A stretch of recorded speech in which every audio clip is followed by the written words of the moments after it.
Welcome, everyone. We'll get started in about 5 minutes.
Welcome, everyone.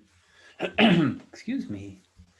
Welcome. We'll get started. So this is the Fall Journalism Lecture Series. For those of you who are here for the first time, a few quick notes. My name is Will Yerman. I'm the Norman Eberle Professor of Professional Practice in the Donald P. Belisario College of Communications Journalism Department. I'm going to introduce Erin in just a moment, just a couple of quick things. As always, I really want to thank Joe and Shirley Eberle for establishing the endowment that supports so many activities for our students, including tonight.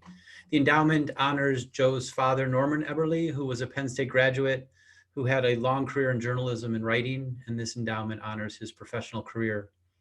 This lecture series will continue all semester. This week is a double feature. So tomorrow night, we have documentary filmmaker Jason Eyre. He directed The Last Dance, which was on ESPN and Netflix. It chronicles the Chicago Bulls dynasty and the career of Michael Jordan. So he'll be talking about that project. And next week, we also have a double feature. On Wednesday, Madeline Barron is going to talk about the production of the podcast In the Dark, which is this amazing podcast that you should all binge.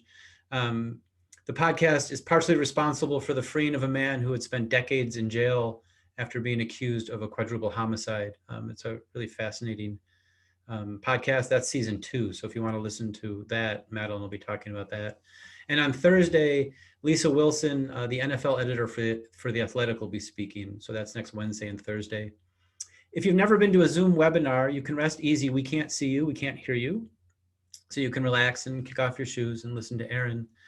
Depending on your device, you should see a Q&A button at the bottom of the screen, and that's how you can type in some questions for Erin, and she'll get to them either during her talk or we'll take a bunch of questions at the end. So please post your questions there as we go. And on to our speaker. Our speaker tonight is one of our very own. Erin Clark graduated from Penn State in 2013.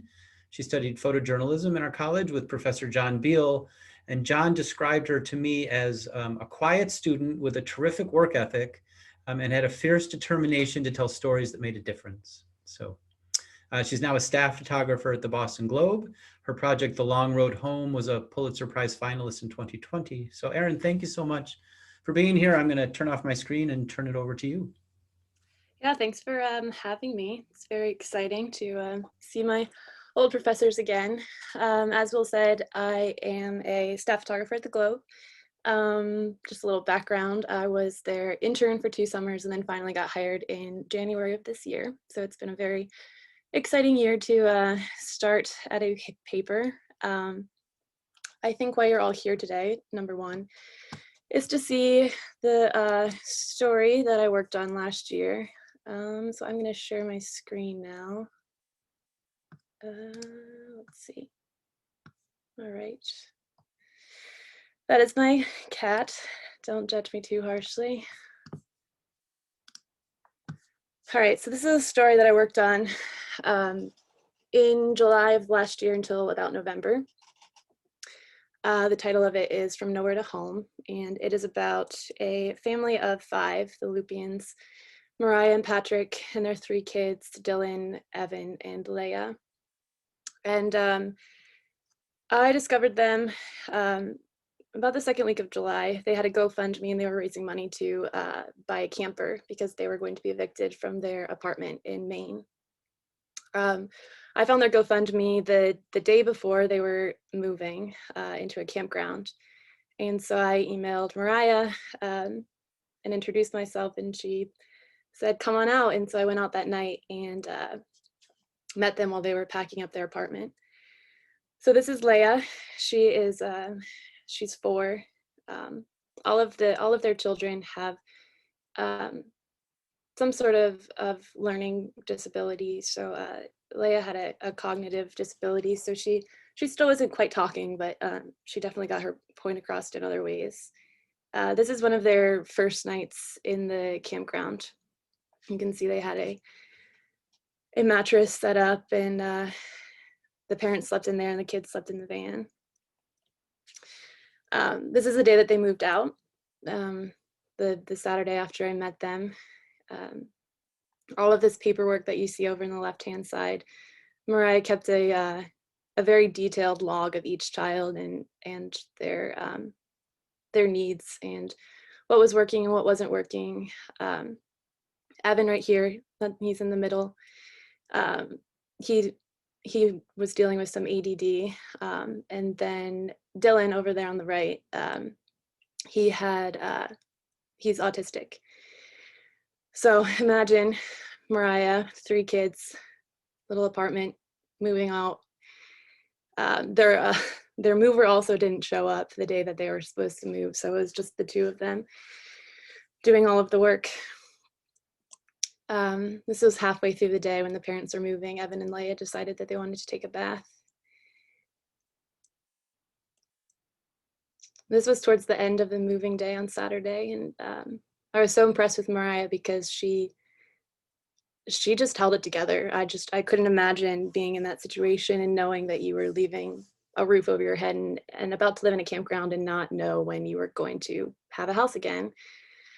And this was the only moment I saw her just having to take a minute to herself and sit down and close her eyes while Dylan entertained himself on his little tablet over there on the right, plastic fishing rod. Of course, the kids had to help.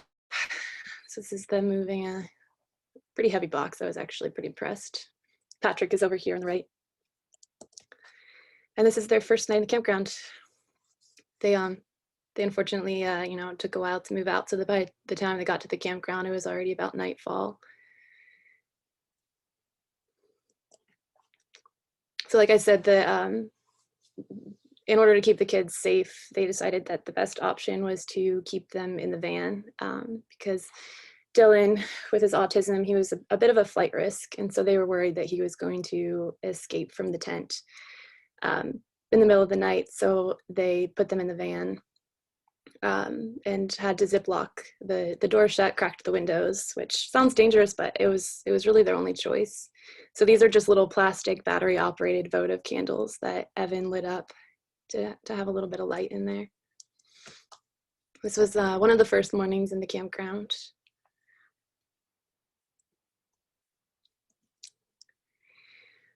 This is the back of the van set up for a night of sleep. Throughout this, there are a lot of themes. We've got these kids who are trying to get the special education that they need while also kind of moving around. It kind of centers around this idea of working homeless families, though. Patrick had a job. He was making $40,000 a year. But, even though he was educated and, had this pretty decent job doing IT for a company in Maine, it just still wasn't paying the bills, which is a common story as far as, what people make in the country. So they actually were able to set up a system where the school bus came directly to the campground and picked up the kids. Even though this was about July, both Evan and Dylan were in summer school. That was half of the day. So as you can see, he's dragging his foot because he did not want to go to school that day. This is their fourth child. He was at the time living in a group home. He's also autistic. He was 17 last summer. So he would come up and visit every so often, about like every other weekend, which made it harder when they were staying in the campground because his group home, it was even farther away then. And, he wasn't able to really come and stay with them in the tent. So that made it hard. This is the campground bathroom. Early one morning before school and before work.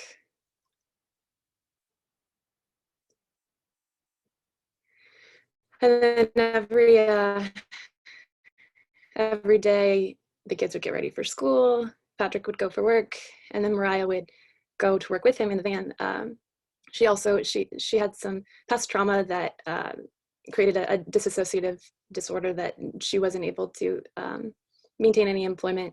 So she was a stay-at-home mom and maintains the kids' education and that sort of thing. But every single day she would go and sit in the van and she would just fill out paperwork after paperwork of various programs to try and get the family into some sort of more stable situation. But that was a full-time job. And so at one point they were able to get their social worker to pay for one night in a hotel. So they were able to leave their campground for one night out of the heat, because keep in mind this was July to August in Maine. And they were able to get out of the heat and spend a night in the hotel. So they're getting ready to go to a pool. So you can see Evan's already got his goggles on, very excited.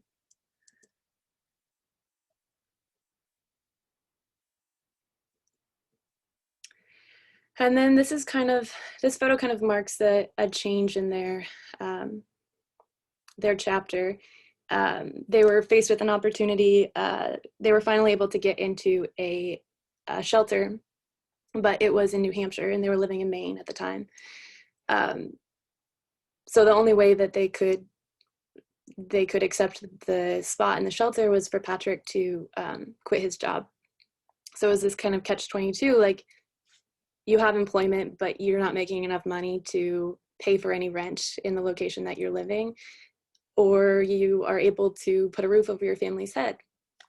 This was around the time as well that CPS they came out and did a check of their campground and basically threatened to take the kids away if they didn't find a more sustainable solution. And so they had that weighing on their shoulders.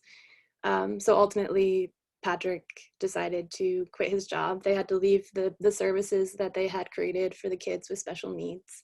I think that was also a major decision because, every single time that they're away from their social workers, the kids kind of lose all of the progress that they were making. And they left all of it so they could, basically start a new life in New Hampshire at this shelter program. So this is actually one of the last few weeks that they were at the shelter program. It's called Seacoast Family Promise.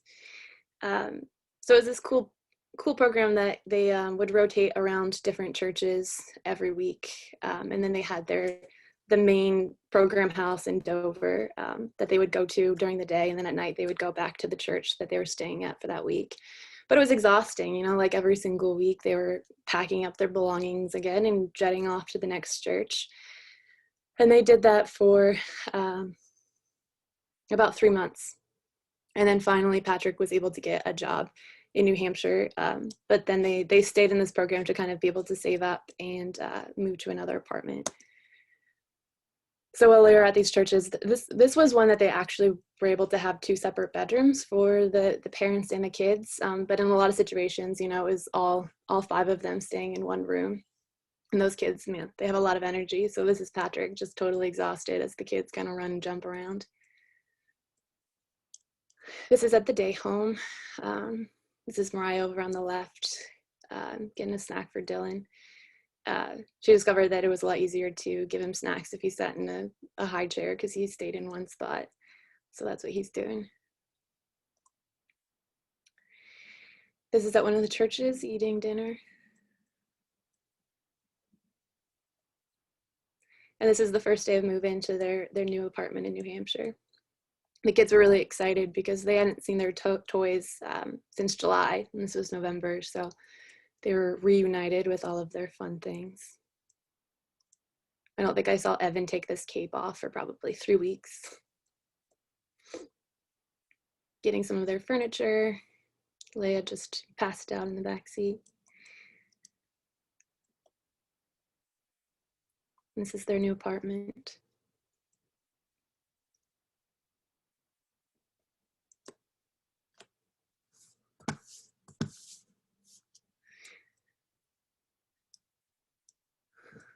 This was the first day that they got their toys. Like I said, they were very excited. So they dragged it into their new bedroom and just dumped out the whole tote box, which was pretty incredible. Oops. Here we go. One of the first times they had their own bed since July.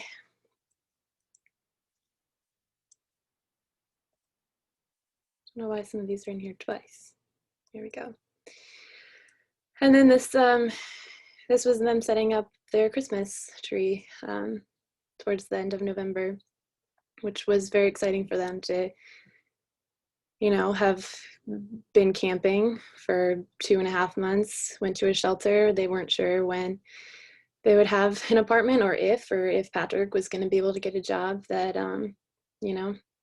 paid enough money for them to be able to get an apartment for all of them. So this was a monumental time for them.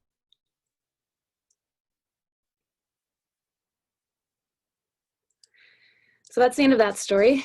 Well, I don't know if you want to, I don't know if anybody's asked questions. I don't know where the little Q&A went. No questions yet. I had a Okay. couple. Yeah. You said you found them through a GoFundMe campaign. Were you looking Yes. for this kind of story, or how did what? No, no, no, I wasn't even.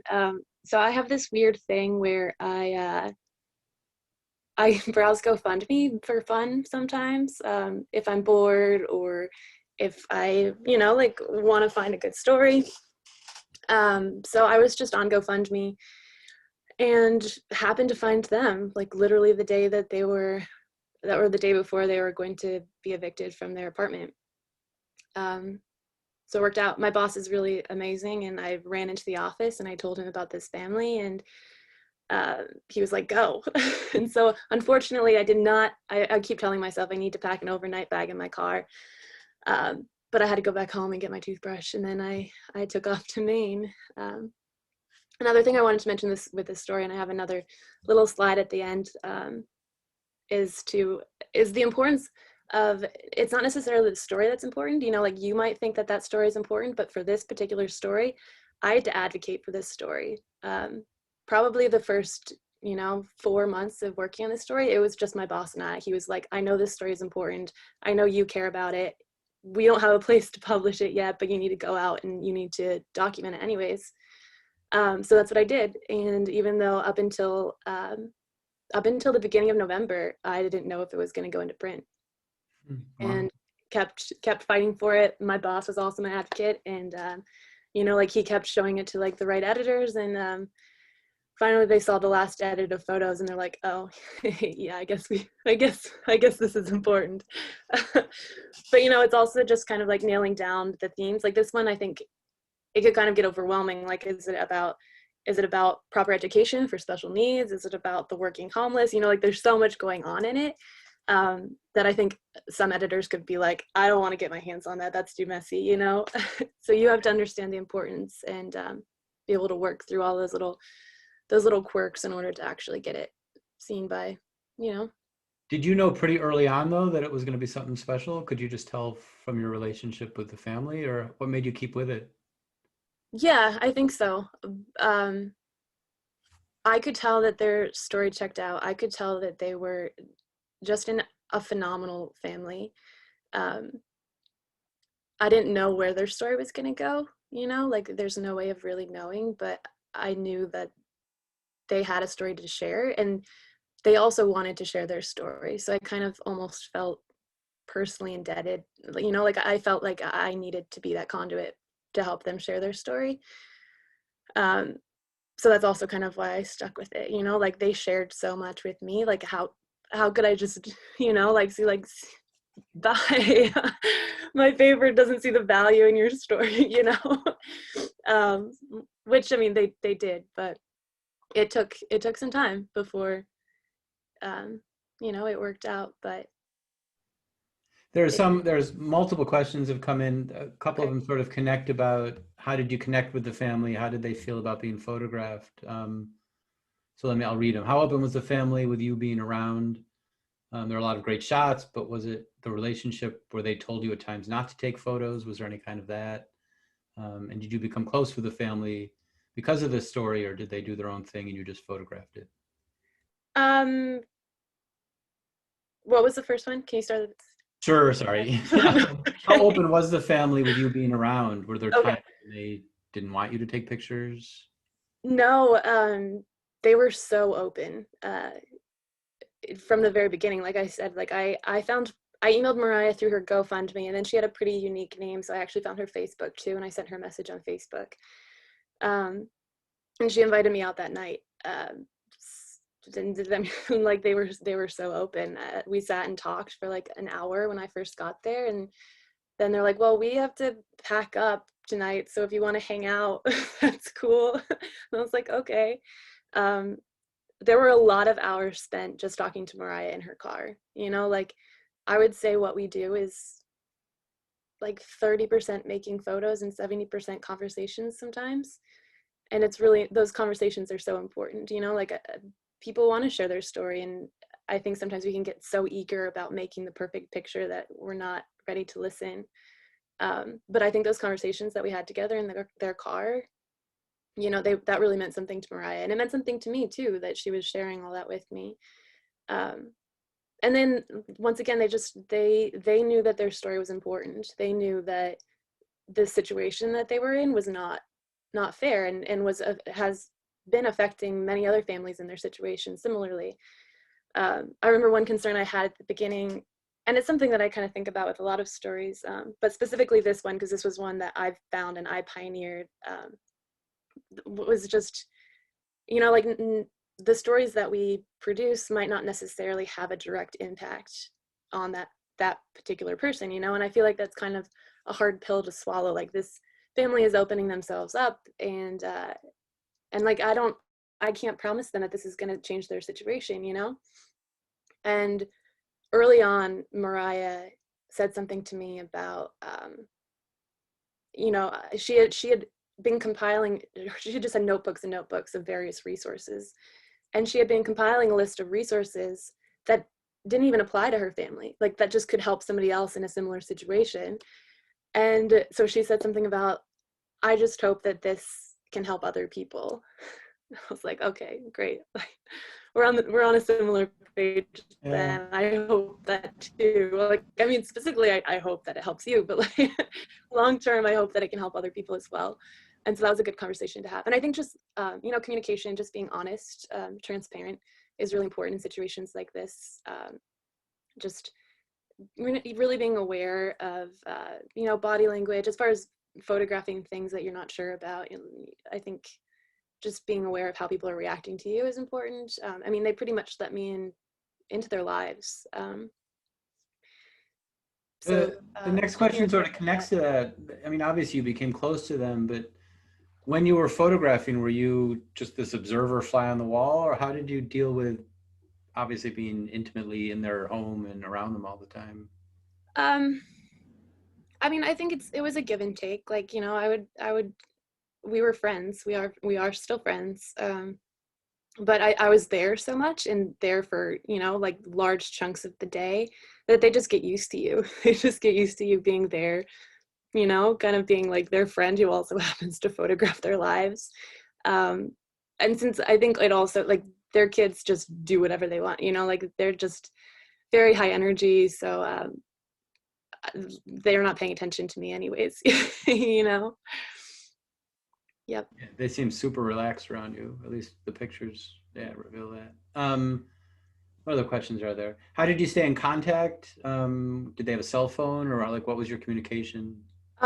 She had a cell phone, but for some reason, since I started out by contacting her through Facebook, all of her communication was through Facebook Messenger. Would It that worked work? out. I mean, Yeah. yeah. And then how long did it take them to get used to you? Was there a I don't know, a period where it wasn't? And were you tempted to ever help out? Did you have to set up boundaries between like participating in what they were doing and then being the photographer? Um, yeah, yes and no. I feel like I probably had more situations where I felt the need to help out, rather than, like, they kind of understood my role was to observe. But there was, like when their movers didn't show up, and then Mariah had to stay at home with the three kids. So Patrick, they rented a storage unit to store all of their things when they were camping, because where they could, like, either they sell their furniture or they keep it. And so they found a cheap storage locker to take their stuff to. And so Mariah had to stay at the apartment with the three kids, and I went with Patrick to photograph him unloading. And, like, he unloads the first few things, and I'm just like, I can't I can't stand here and, like, watch him move these huge dressers into the store by himself, And that's a point that I have in, like, a little bullet point later on this. Like, you're human first, and like, there are times where you're an observer, but there's also times that I feel like you can step in and be like, okay, like, so I did. I helped him move a few dressers and that sort of thing. That seems perfectly human of you. um, Let me some of the other questions. When you followed them around, did you camp with them or did you stay in a hotel? If it was a hotel, did you feel awkward? And did they tell you not to feel sorry? Like, what was that dynamic like? That's a good question. I actually was planning on camping. I always keep my sleeping bag in my tent in the back of my car. But they were staying at a campground that was, like, kind of close to this popular beach in Maine. and they had already booked it because they knew that this was going to happen, you know, like a couple weeks in advance. So they booked it in advance. And then I would have booked it the night of, and they were already booked up. So yeah, I had to stay in a hotel. And then the other few times that I went up, it was pretty last minute. So I just, you know, wasn't prepared to pitch a tent. But no, it was never, they didn't feel weird about it. There were a couple of times where I'm just like, yeah, I'm just going to go check into my hotel now. But you know, no, they were cool. They didn't, you know, feel a certain way about it. They understood. Let me see what else is here. Well, did you work with any other people from the paper? Was it just you, or did you have any coworkers? And did someone write something, or did you do the writing, or? Um, so that was one of the struggles throughout this piece, was because we, my boss and I couldn't convince anyone to write the story early on. We didn't get a writer for it until November. And so the written material out went with it. It kind of was just kind of like like just a small portion of text with the photo. So it kind of mostly served as a photo essay. But she was able to spend maybe like a weekend with them in November. But at that point, they'd already moved into their apartment. So I had thought about writing it. My writing skills are very rusty though, but I probably, sometimes I wonder if I should have. Do you wish you had had a writer there sooner, or were you happy not having someone else in your way? Yeah, I wish that we would have had a writer there sooner, I think it would have been, you know, interesting for the writer to have seen them in the campground and kind of experience the timeline of their situation like I did. Um, but I was still able to give them some details, you know, like she would talk to me and we kind of went over what it was like. And then she obviously talked to the family as well. So she was able to reconstruct, you know, a timeline still. Oh, here's a funny question. You said that you and your boss advocated for the story and it eventually found its way into publication. Were you surprised when you were named a Pulitzer finalist? Yes, absolutely. It's still a little bit bizarre to me. Um, yeah, it's still totally bizarre. I think Mariah also was shocked. I remember emailing her the day that it was announced. But we were excited too, because it was just another way to kind of put this situation into another light and kind of enabled it to be seen by a wider audience. So in that regard, it was exciting, but yes, an absolute shock. My boss called me up a couple days because they announced the finalists to like the inner part of the um, you know, like the higher ups of the finalists, because there's three. And he told me, and then that I was supposed to tune in on Monday. And I had a friend teasing me a few months before too. He's like, May 5th, you better be watching. I was like, all right. I hadn't even been planning on tuning in. Exciting though. That's great. That's really wonderful. One more question, and then you can show your next story. Was it difficult to develop a relationship with them while also keeping it professional? um, no, I don't think so. I feel like the relationships that I develop with the people whose stories I'm telling, I mean, I believe in kind of opening yourself up a bit too. I think it's a give and take type situation, because you're asking so much of them. So I like to be, you know, just as personable as I would be with a friend. I think there are ways of maintaining that friendship while still being professional and setting boundaries. But no, I didn't find that to be difficult. And actually, before you jump to the next story, sorry, can you talk at all about kind of the visual process for you, how you see a photo or what you're looking for, or how some of these photos kind of came together in your brain or eye or whatever? Yeah. Hmm, I don't think I really think about it, but as far as how I've developed the visuals, I think it's helpful to kind of think think ahead. You know, like I knew there were certain shots that I wanted to get that would speak to their story, like the kids sleeping in the van or waking up in the morning and getting themselves ready to go in the campground bathroom, the school bus picking them up, them moving, like I wanted to get that shot. So I think planning ahead and getting idea, keeping in contact with them and communicating, just like checking in and being like, hey, what are you up to this week? Um, understanding what they liked to do as a family, what that kind of looked like. So I think that kind of enables you to plan ahead a little bit as far as photos go, without necessarily just like shooting from your hip while it happens. But with that being said, like there's a lot that you can't plan. There's a lot, I feel like it's easy to kind of be like, okay, so photo 1 is going to be this, photo 2 is going to be this, and then I'm going to end with this shot here. Like that's impossible. You never know what's going to happen. As far as composing specific images, I think it's important when you're in a situation to kind of understand what's making the event, if that makes sense. Like, so for this particular image, the fact that they were watching Frosty the Snowman, like I feel like that's an important element. Like I kind of put myself in the room and I look around and think to myself, if I wasn't in this room, like what would I want to be able to see? Like what is important to this atmosphere? So that's the basic part, but then also in order to do that without clutter as well, you always look in all of the corners of your frame.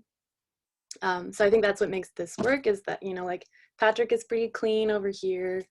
And then the other thing with this photo, maybe a lot actually goes into making a photo. I wanted to make sure that all the family members were in it. We had talked about that, my boss and I, when we knew that this was going to happen, and we knew kind of that we wanted to use this scene as our ending of the story.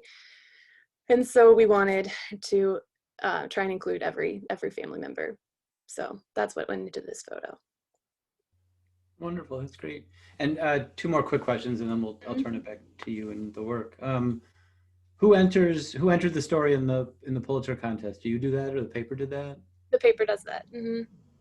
And Yeah. then, oh, sorry. Oh no, it was a process. I didn't even understand what went into it, but you have to get like your boss writes a letter, and then another editor wrote a letter, and then we had to like compile all the photos, make sure all the captions were perfect. There might have been something, there might have been 3 letters total, and then I had to write like a little personal essay as well.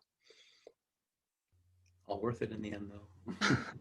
And then last question, how's the family doing today? Are you, I assume, still in touch? And Yeah, they're good. I think Mariah is a bit overwhelmed now because of remote learning and having all 3 kids at home. And, like she was already a superstar as far as managing their education. So, she's got it, but I think she's tired. But they're good. They're good. They're still in the apartment. Patrick is liking his job. So happy ending. yeah, that's great. All right, I'll turn it back to you. You can show your next story, and then people can drop in more questions if they've got them. Okay. This is a story that might be a little tougher for some people. It's honestly a little tough for me to still talk about. But I wanted to show you something that could be done for personal work. This was done in between my 2 internships. It was supposed to be done as my grad school project, but it has not been finished yet for my grad school project. I went to Alberta, Canada for a few months to go live with a medicine man who he's of the Cree First Nation tribe, and he lived in Sucker Creek First Nation reservation. His name is Russell. He was a world-renowned medicine man. His family members say that he's healed thousands of people.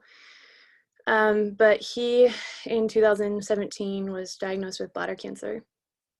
And he was treating himself. He didn't want any sort of westernized treatments. And and seemingly was successful at it. When I communicated with him and made this plan, he was in remission. And then I flew out there September of 2018 and found out as soon as I got there that his cancer had come back. This was after we had gone out to collect some plants. You can see them kind of in the back of the van it's called Thunder Medicine, and it's supposed to be the most powerful medicine. This is his friend. He can't perform this particular ceremony on himself. He has to have somebody else do it in order for it to be powerful. When he made it, he said, if this doesn't heal me, then nothing else will. And this is some of the was white birch and a few other different trees that were cut up and boiled, and then they spit it out onto the afflicted areas. But if you see on this little knife, those are his initials, RJW.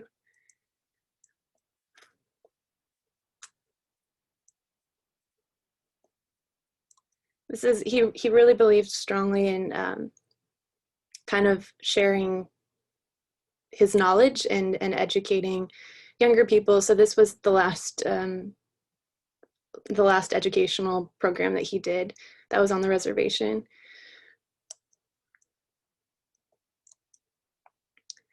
This is his son. So throughout the story, I was kind of playing with these family ties and that sort of thing. His son also lived on the reservation, and you can kind of see there's two little kids on the back of that too. This is his nephew. His nephew was one of the few remaining family members that also practiced medicine. So this is during a sweat. He was performing a rattle ceremony on Russell as an attempt at healing his cancer. This is his grandson chasing a chicken.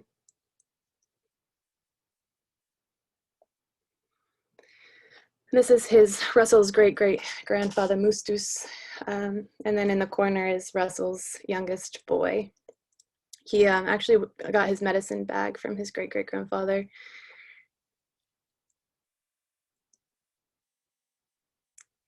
This is him in the emergency room. He took several trips there during the 3 months that I was staying with him.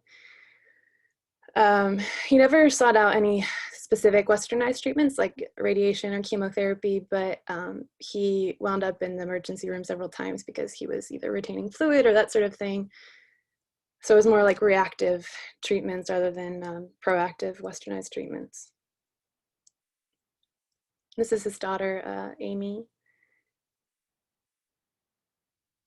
She also believed strongly in Cree medicine and was also a healer herself, is also a healer herself.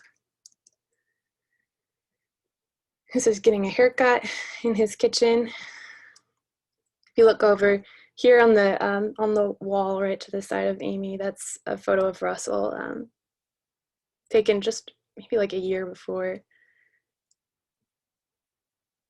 You see he's wearing a bladder pouch as well because he had to have his bladder removed. That's what they think happened with his cancer. He had his bladder removed and then the cancer metastasized.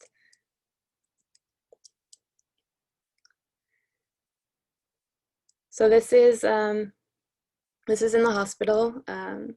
He had actually been scheduled to go and have a scan done this morning. And he was really excited because he hadn't been able to see whether or not his natural medicine was working. And the morning that he was scheduled to go in, he actually fell. Didn't seem to hurt himself, but he just slowly declined from there. And he passed away that night.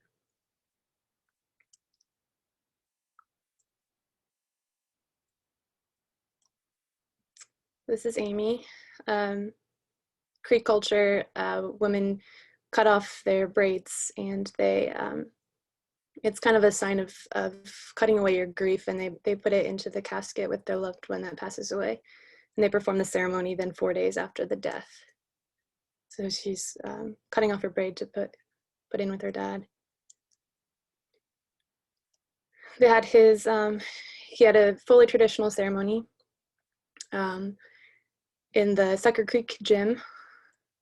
This is his nephew. And then Creek culture also, they burn their belongings after they pass away, and then the belongings, join them in the afterlife. So this is his sneaker that he actually got the day that he picked me up at the airport. And I remember coming back to the house, and he took out a Sharpie marker. He's like, "Oh, I gotta write my initials on the shoe, otherwise my son will take them." I thought he was just gonna, like write it on the side, but he wrote it right on top. And this is kind of more like a symbolic photo, but he notoriously wore this black cowboy hat that's sitting on the dashboard of his van. This particular day was actually like maybe a week after I got there, and he was excited to take me out and see the Canadian geese. And that's the end of that story. But I just kind of wanted to show this story as another example of long form documentary work, but also the weird divide that we play as photojournalists between being an observer and also being a human, like I was mentioning earlier. And this was definitely a situation where I really got to know him and his family. And it was pretty hard. But his family really appreciated having his last few months documented. I think this is also a really good example of not going into a situation with one particular story in mind. Like I went out there to kind of tell the story of him as a traditional healer, and to kind of document his treatments and treating other people and that sort of thing. And I got there, and he was really sick. And he was hardly doing any medicine even on himself. And the train in my brain just kind of wrecked, like that first week that I was there. And I remember calling the professor that I was working with and just being like, what do I do? Like, he's not practicing medicine anymore. Like, there's no story here. And after those first few days, I kind of realized, like, wow, this is a man who still wants his story to be told. And it's a story about this powerful healer who can't even treat himself. And that's the story. So that is Russell. What kind of questions can I answer? Those are beautiful images. There are some questions. How did you make this connection that made him willing to let this woman he didn't know follow him through this most intimate of journey? He had written a couple of books in like the 80s. He worked with a professor at the University of Alberta. So I reached out to the professor, who had retired at that point, and asked him about Russell. And I talked to the professor for a little bit, and he reached out to Russell. And like I said earlier, Russell was a huge proponent in telling people about his work. And not a lot of traditional healers are that way. Like, it's kind of commonplace that they don't allow that to be documented, because they feel like it takes the power away. But he felt like it was really important in order for it to be kind of preserved. And yeah, but honestly, it was something that I struggled with for the 3 months that I was there, because like it seemed like he was okay with me being around, but like we never had a specific conversation about it. And then the day that we were in the hospital, the day that he passed away, he looked at me in his bed, and he said, "You're gonna get these photos to my kids, right?" I said, "Yes, of course." And that was the first time, one of the first times actually. A couple days before, he had been in his room with his daughter Amy during that photo that they were kind of, like the hands were kind of touching. And I peered in and I saw them, lying in bed like that. And I asked them if I could kind of come in and hang out with them. And they're like, yeah, of course. And so I sat on the end of the bed, and Russell looked at me and then looked at Amy, and he was like, this is the first time she's coming here. I'm glad she's hanging out with us. So having those two little, comments was really reassuring to know that he was okay with me being there and telling his story. It was him giving you permission. Mm-hmm. Yeah. Huh. The couple of questions that have come in have been sort of connected to that of how was it to take, especially that last picture with the kids around in the room. Did you feel like you were intruding? Did you feel like the kids were glad that you were there? Was any of that going through your head? Yes. Yeah, absolutely. I only took, sometimes I kind of regret it, but I also don't. That frame in the hospital room where they're hugging, that was the only frame I made right when he passed. Sometimes I've gotten mixed feedback on that, and they're like, oh, like, you were allowed to be in there, like maybe you should have made some more photos, but I couldn't. I couldn't do it, and they were my friends at that point too. Like he was I'd been staying with him the past 3 months. So I couldn't make any more photos after that. Oh, I think you're still muted.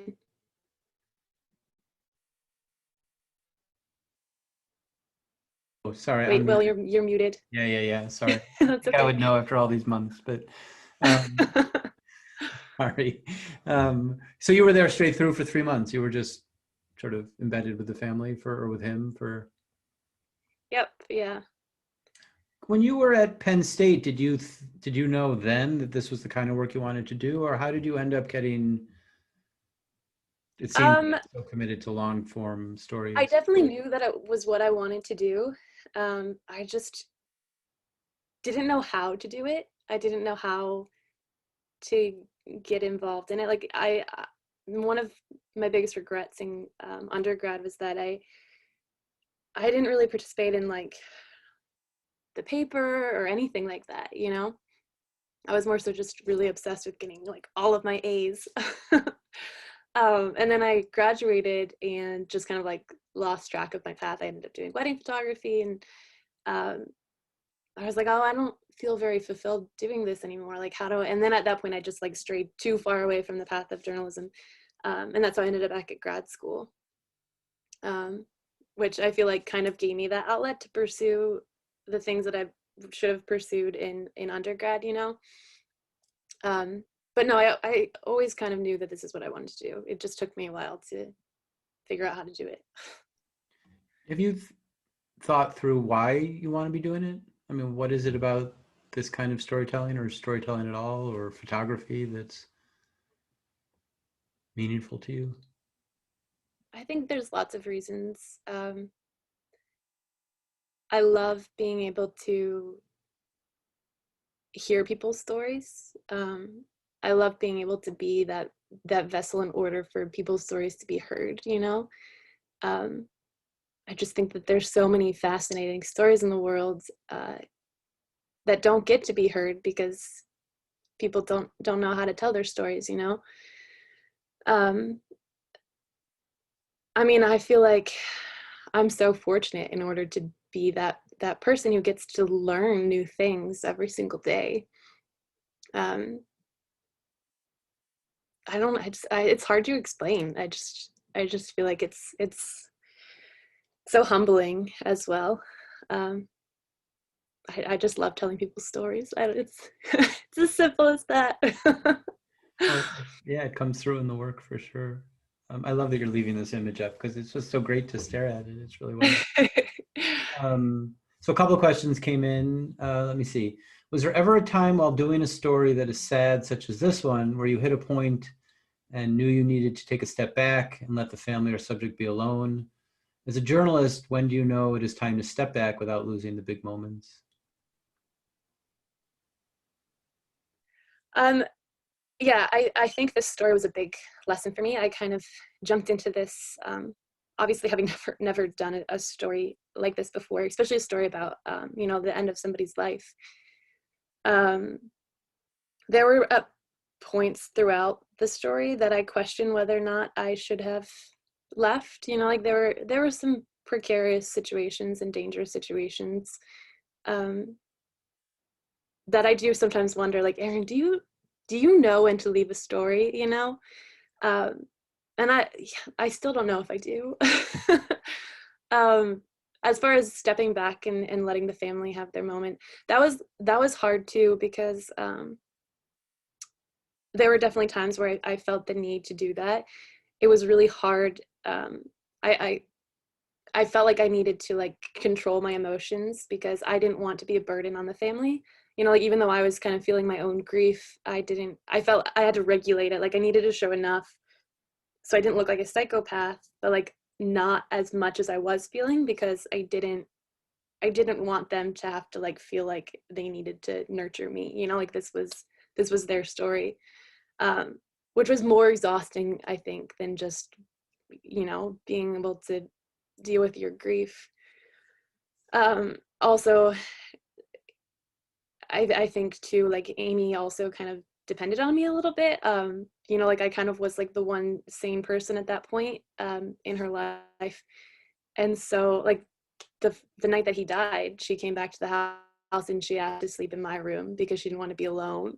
Like, what do? You know, like, no, you need to go sleep alone. Like, you know, but like at the same time, like I kind of was dealing with my own stuff, but like, yeah, it was a tricky situation. And there would be things that I would probably do differently going back, but like, man, it was like a day by day situation. Like yeah, it was hard. It was really tricky. It was a tricky thing to navigate, because I think too in journalism school, like you are taught to be an observer and to like not influence the story, and like that's all I could think about. Like I actually kind of dealt with guilt because I'm just like, Erin, you are too involved in this story, you know. But at the same time, like what are you gonna do, you know? Like he had to go to the emergency room, nobody was there to drive him. Like who's gonna drive him to the emergency room, you know? So like I said, you're human first. Yeah, I I think think, as long as you're transparent and you're open with how involved you were in the story and how you told the story, you know. yeah. Like this is a different. You're not going to be telling stories like this in daily news either. So like, But it's important to, well, I think it's important to remember you're human first, but Mhm. also figure out a way to navigate that as a journalist. But Right. Yeah. You just have to be aware and conscious and yeah. communicative with yourself. Here's another question for you. When you are reaching out to a prospective subject for a story, is there a certain protocol that the Boston Globe has you follow to ask them, or is there another way you know how to phrase it? So how do you ask someone to let people I think know? it's definitely case dependent. I think in a broad sense, if I were reaching out to somebody to tell their story, I would introduce myself, um, you know, who I work for. Um, I would, I mean, I think letting them know that you find them and their story interesting and compelling. I normally start out with that. Um,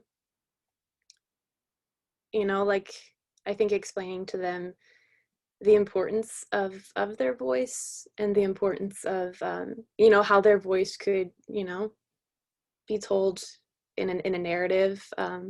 Also, I think being transparent at the very beginning when you're talking to them about like what that would consist of, I think that's important too. Um, does that answer the question?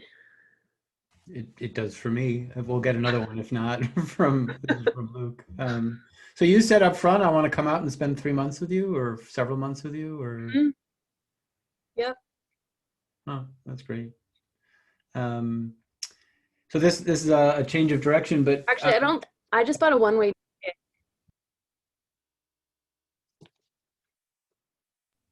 sorry, what was that, Erin? I think I cut you off. Oh, I just said I think I bought a one-way ticket. I didn't. Oh, I didn't really know when I was coming back. that might be scary to a subject. I've got a one-way ticket and I'm coming to see you. Yeah, it probably would be scary to most subjects. Maybe you didn't say that part. So a change of direction. Actually, John Beal wants is wondering if you could talk about earlier this year when you were thrust into COVID coverage, what that was Oh like. yeah, sure. Um, it was it was crazy. I think we were all in the beginning of coronavirus coverage. We were all kind of playing it like no one knew what we were doing, you know.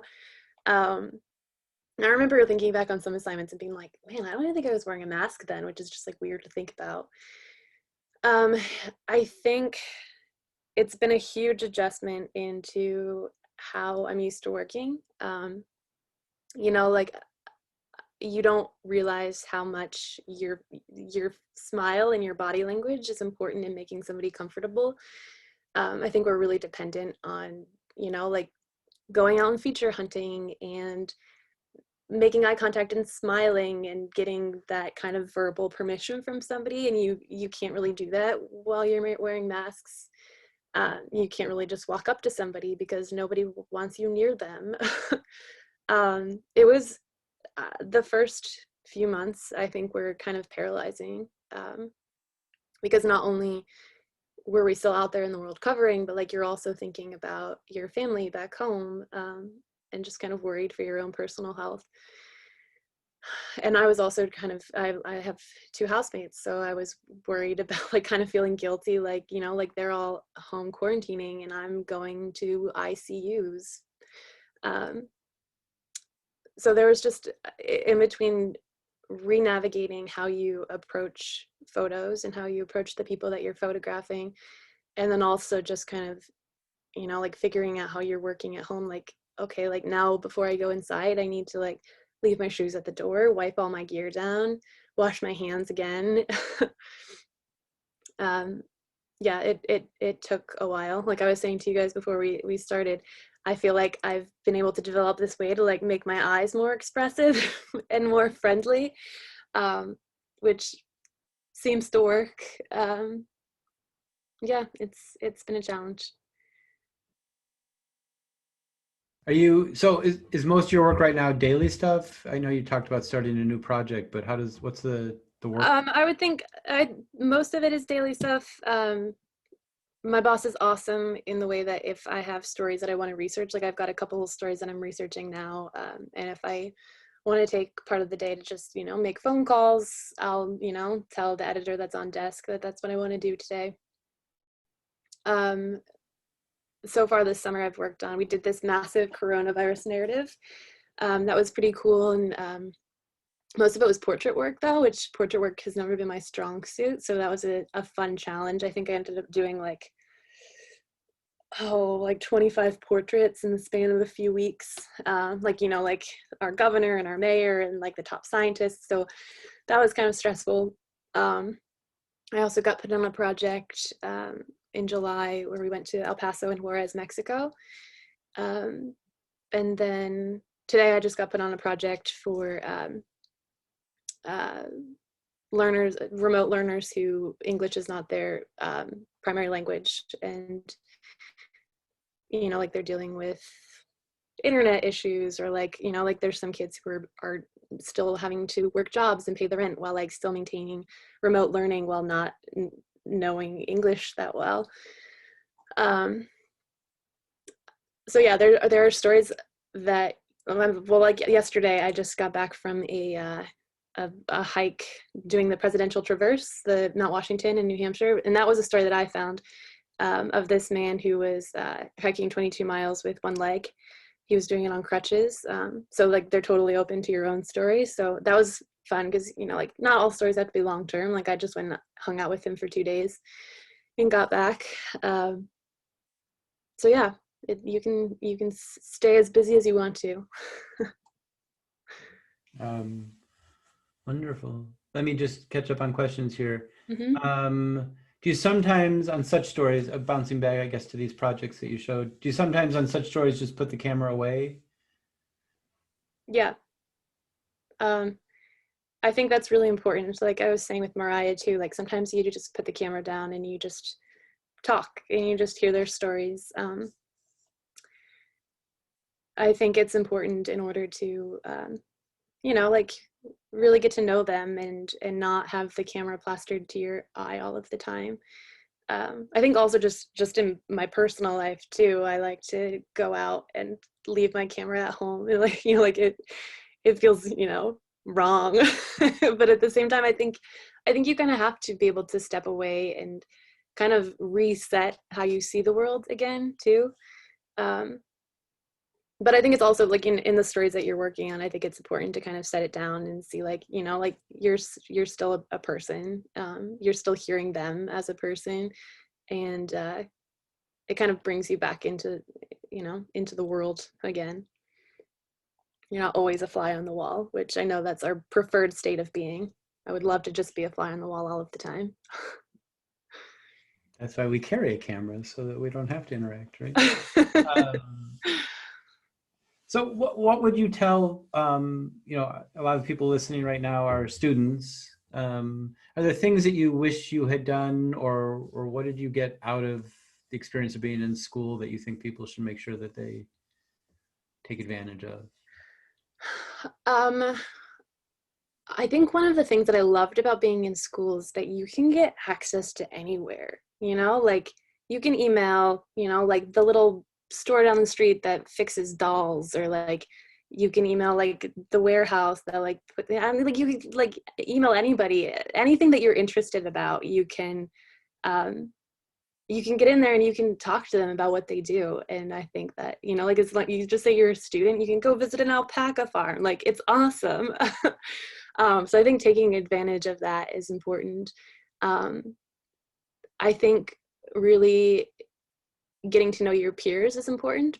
Like the peers that are also in your program, because they're also going places. Like, you don't know where they're going to end up. They could end up at the Post, or like, any other paper, or doing any sort of other work for a publication. And like, those are the people that you're going to want to talk to in 10, 15 years who, you might be doing a freelance story and like you're still keeping up to date with like Susie over here who's working at, Time Magazine or something. And I think, not necessarily for the connections that you can make, but it's also just important to, those are some of my closest friends now, because I feel like they just understand the world a little bit differently than other people. What else? Internships are something I didn't do in undergrad, that I did in grad school, that I know some of you are probably rolling your eyes and it doesn't seem that important, but like internships are so important. It's just, like it's a good way to get your name out there and to get, real world experience. It's how I got at the Globe. I wouldn't definitely not be here if I didn't intern with them first. You did how long of an internship, and then they turned it into, or offered you a job? I did. So I started, my first internship was summer of 2018. He had talked about wanting to hire me then, but it didn't work out. So I went and did this story in Canada, came back, was just like, all right, well, I'm just going to move to Boston, and just kind of sit and stare at you until you hire me. It worked out that I told him I was moving back to freelance. A friend of mine had been offered the Globe. I didn't even apply for that summer, but a friend of mine had been offered the Globe internship. And then she ended up turning it down last minute to go somewhere else. So then my boss called me up and he was like, hey, I'm kind of in a bit of a pickle. You want to just come back for a second summer? And I said, yes, absolutely.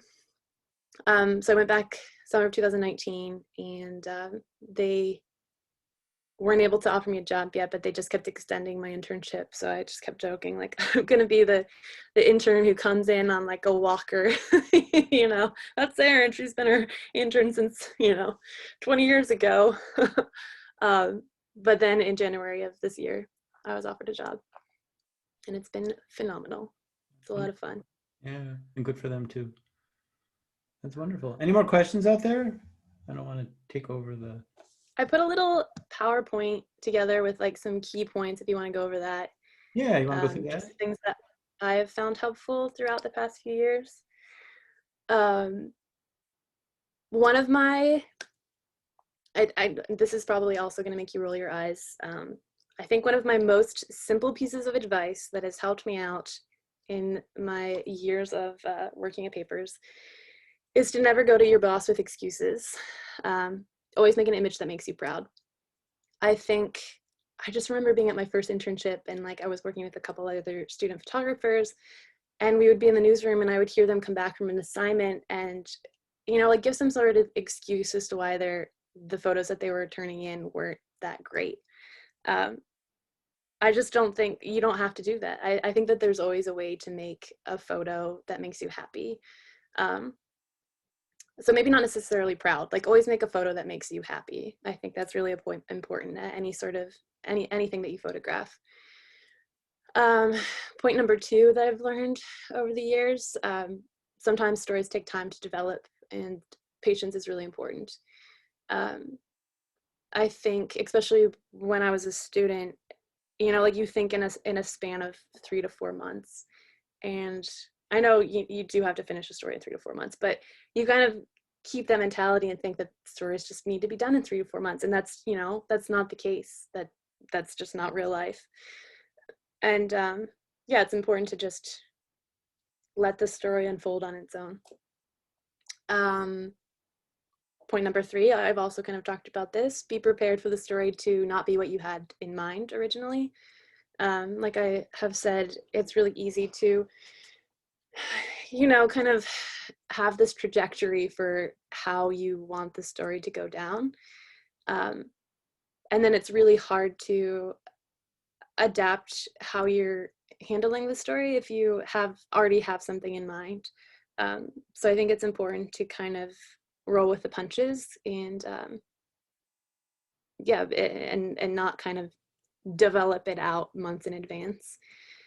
Kind of what I talked about with the Lupin family, finding the story isn't everything. You know, once you find that story, you still have to understand the importance of that story and why you're spending the time covering it.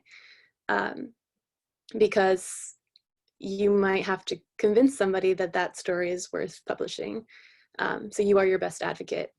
Or you could have an awesome boss like I did, and he was also my advocate. So between the two of us, it worked out. I think it's really important too to be curious. I think in finding stories, and even once you're covering a story, I think it's important to, you know, always be asking questions, always be getting to know the person. I think some of my weirdest ideas have come from just like, you know, thinking about things before I go to bed and being like, oh, it would be really fun to do a story on like a commune, or like, I wonder what this is like, or, you know, just like being curious about things. And I think that's one of the best aspects of being photojournalist, is that you can be curious about something and you can pursue it and you can find out what makes somebody, you know, like want to go live off the grid, or, you know, like want to go knit 100 octopuses or something like that, you know, like crazy things. People are so interesting. As far as finding stories, these are various ways that I've, you know, either had ideas and have reached out on like, you know, various Facebook groups or community groups. Right now I am trying to do a story on homesteading. So I found some like, you know, niche homesteading groups on Reddit that I'm, you know, was able to get some emails from. GoFundMe. I love looking at bulletin boards when I go into coffee shops. There's various online forums. You know, like the internet is very expansive. And like I keep saying, you know, I think it's really easy as photojournalists to forget that that you're telling somebody else's story. You know, it's not your story to be told, it's somebody else's, and you're human first. So those are my 7 key points that I've learned over the past few years that I think are really important. We'll have a t-shirt made and we'll credit you. Oh, those are all great. I mean, I think they're really helpful. Hopefully students are taking notes. They're the kind of things that they can and should remember as they start working on stories. Yeah, sure. And then I've just had my contact info here too, if anybody has other questions, to email me or anything. So maybe we'll make this the last question. It's not a bad one. Given the time you're out of town for some stories, do you have a social life? um, I would say I'm trying to be better at that now, which of course, like now, like who has a social life right now? Um, I probably my year and a half of trying to, like just working my butt off. I didn't have much of a social life now, but like I didn't mind, which maybe is bad. I've been trying to be more cognizant of it now, but I just I really love what I do, so I don't think I really noticed. Like I could spend hours researching stories, and I think it's so entertaining. So, I'm trying to get more hobbies. I need some more hobbies because of any ideas. I'm all ears. If anyone drops any in. I'm not very good at hobbies, but yeah, it is a marathon, not a sprint. You might want to try to find some balance out there. But thank you. That was wonderful. Last Yeah, call for questions, if there are any more. If not, it looks like Erin's sharing her email and stuff. So yeah, thank you for doing this. absolutely. It was Yeah, great. this was great. Yeah, it was really nice to have you back on campus, sort of Back on virtually. campus. Someday we'll bring you back in person when we can do one that. one day I'll make it back to Happy Valley. I miss that area. Oh wait, you're muted. I knew that. I was just testing you. So a few people are just saying thank you, and then we'll make this the last question. What do you think you'll be doing 10 years from now? Oh, I'll probably still be at the Globe. I love it. I mean, I realize how fortunate I am to be at a paper that really values visuals. Like I've got a supportive boss. I can pitch story ideas whenever I want to. Why would I don't have to photograph sports. Why would I go anywhere? Those are all good things. I mean, don't get me wrong, sports are awesome. They're just not for me. All right, well, thank you. We'll let you go. I know you're really tired from a long day, so thank you for doing this. Absolutely. It was great. And thank you all. Check the schedule for future speakers, and yeah, thanks for sticking around. All right. All right. Bye. Bye.